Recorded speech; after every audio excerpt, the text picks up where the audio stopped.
महाराज जी, माता जी एक प्रश्न करना चाहते हैं। वो कह रहे थे कि उनके गुरुदेव एक श्लोक बोलते थे, वो उनका अर्थ समझना चाह रहे थे आपकी कि वो क्या स्थिति है।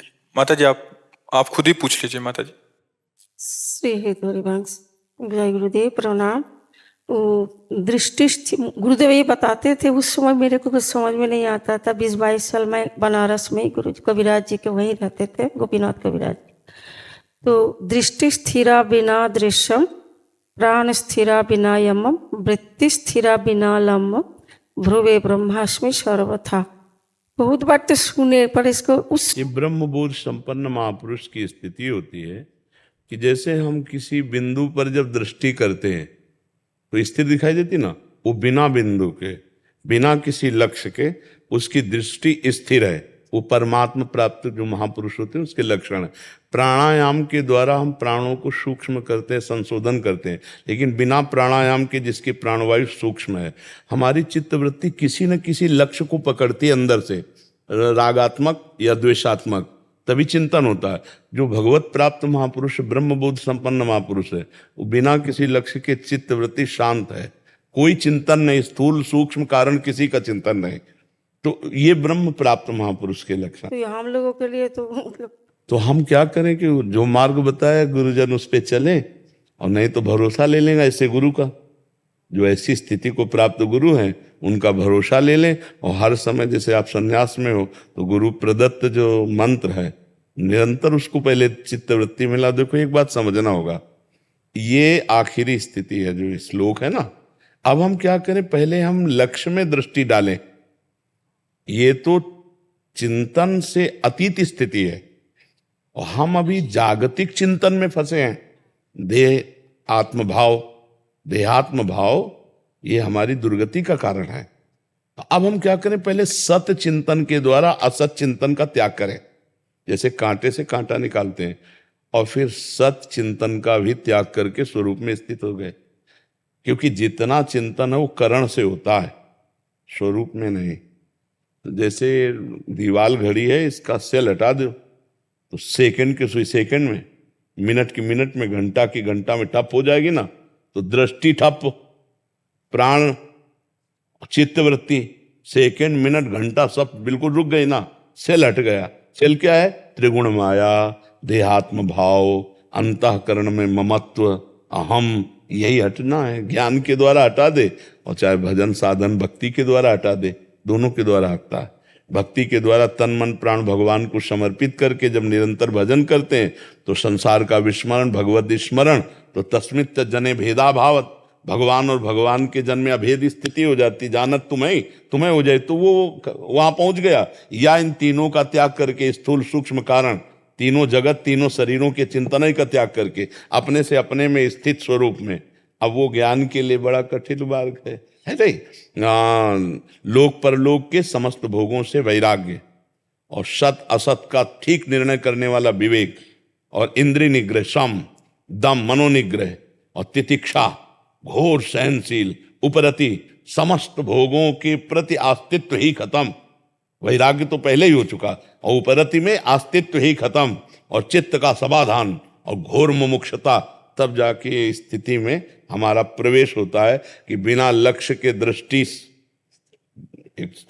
बिना किसी अंदर के विषय राग द्वेष के, किसी भी चित्त वृत्ति में कोई राग द्वेष नहीं, संसार के त्रिभुवन के किसी भी वस्तु व्यक्ति स्थान का कोई महत्व नहीं, और चित्त वृत्ति स्थिर। जैसे भक्त चित्त वृत्ति भगवान में स्थित करता है, लेकिन यहां वो भी नहीं है। और प्राणवायु अपने आप सूक्ष्म है, क्योंकि चित्त मन एक ही बात है। जब मन एकाग्र तो प्राणवायु सूक्ष्म और ब्रह्मचर्य स्थित, ये तीनों का बड़ा संयोग है। ब्रह्मचर्य ठीक, प्राणवायु सूक्ष्म, मन एकाग्र। और जिसके तीनों एकाग्र हो चुके हैं और वो तीनों से हट चुका है, ममत्व हटा लिया, तो ठप हो गया। क्योंकि चल तो उसी से रहा था, अब वो करता हुआ भी कुछ नहीं करता, खाता पीता सोता जागता हुआ भी कुछ नहीं करता। ऐसा ब्रह्मबोध संपन्न महापुरुष की स्थिति होती है।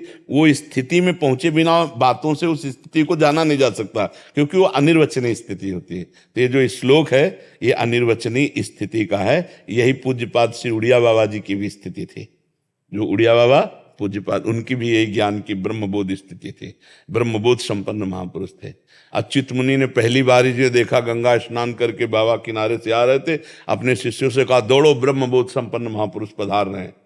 अलक्ष्य दृष्टि, चित्त समाधान हो चुका है, भगवत प्राप्त महापुरुष, परमात्मा बोध संपन्न। अब तो ऐसा बहुत कठिन है, बहुत कठिन, क्योंकि तप नहीं है ना, जीवन में तप नहीं है। शरीर सुख आराम भोग विलासिता देह भाव, तो शुभ अशुभ कर्मों से गति नहीं होती। ये शुभ अशुभ का भस्म करके तब गति होती है, ये शुभ अशुभ दोनों का नाश करके ये स्थिति होती है। और बहुत शुभ में फंसा हुआ है जीव है, अशुभ का त्यागी तो शुभ का रागी, तो उसी में फंसे हुए। आप देखो ना, ये बनाना, ये बनवाना, ये करना, वो करना, सब इसी में फंसे हुए। लेकिन इस करने और ना करने दोनों के जो बीच में है, करने और ना करने से, न करना है और ना करना है, ऐसी स्थिति जो है वो महापुरुष की होती है। ना करने में है और ना करने में है, वो है अहम जो है वो शून्य हो चुका है। बस वही कि घड़ी का सेल खत्म हो गया, ऐंच लिया तो जहां जो है वही ठप हो गया। तो वही बात है, चित्त वृत्ति दृष्टि और प्राण, ये मिनट सेकंड घंटा की सुई समझो।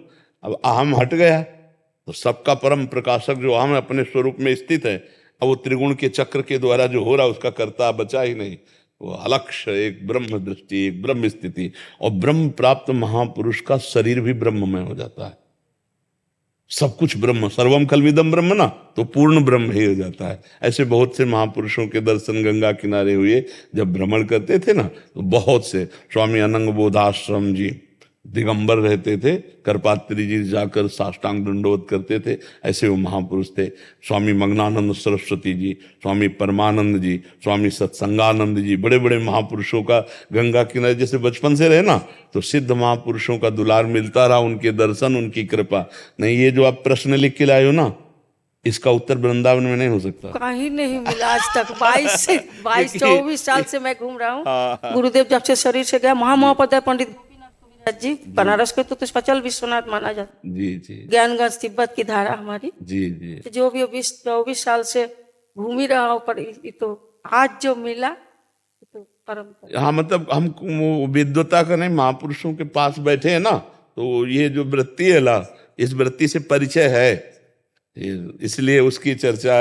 नहीं तो ये गूढ़ विषय है, ये कोई मतलब सिद्धांत नहीं है। निरोध जब तक मतलब ना हो तब तो ये तो समझना मतलब। हाँ नहीं, ये तो समझ ही नहीं सकता। जैसे आप इस लोग किसी को सुनाओ जाके, तो समझ ही नहीं सकता मतलब क्या है, मतलब क्या, अगर हम उस पे हैं नहीं तो हम इसका मतलब नहीं समझा जा सकता इसको। हाँ तो ये